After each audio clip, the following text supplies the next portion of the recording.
A keni vënë re ndonjëherë bebushin tuaj që të qëndrojë ulur, por në mënyrë të kurrizur? Pra, sikur shtylla kurrizore ka formën e shkronjës C. Kur është për të shqetësuar. Në rast të parë, qëndrimi i ulur supozohet që të ndodh në mënyrë të pavarur rreth muajit të 8.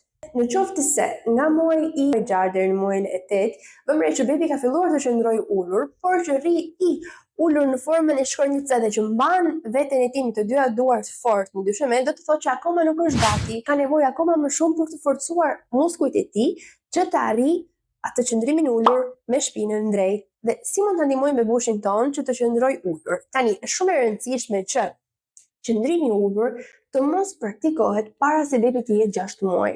Pra që mos ta lëm bebin të qëndrojë ulur në mënyrë të sterëzjatur, sidomos tek arriget e ushqimit apo në prerjen tonë. E vetmja mënyrë që ne kemi për ta stimuluar dhe për ta forcuar bebin në mënyrë më natyrale dhe më të shëndetshme, të mundshme, është nëpërmjet qëndrimit barkas. Pra, deri në moshën 6 muaj bebi duhet të arrijë të qëndrojë barkasi me qef. Praktikimi i qëndrimit barkas dhe më pas i zvarritjes është mënyra më e mirë për ta ndihmuar të forcojë muskujt e trungut që do ta ndihmojnë për të mbajtur shpinën drejt. Por imagjinoni sa mirë do jetë po të keni saktësisht aktivitetet që duhet ta bëni për ta nxitur bebin në mënyrë më të shëndetshme të mundshme për të arritur gjitha fazat e zhvillimit nga qëndrimi i ulur tek zvarritja, tek ecja këmbëdorasi e më radh tek hapat e pavarura.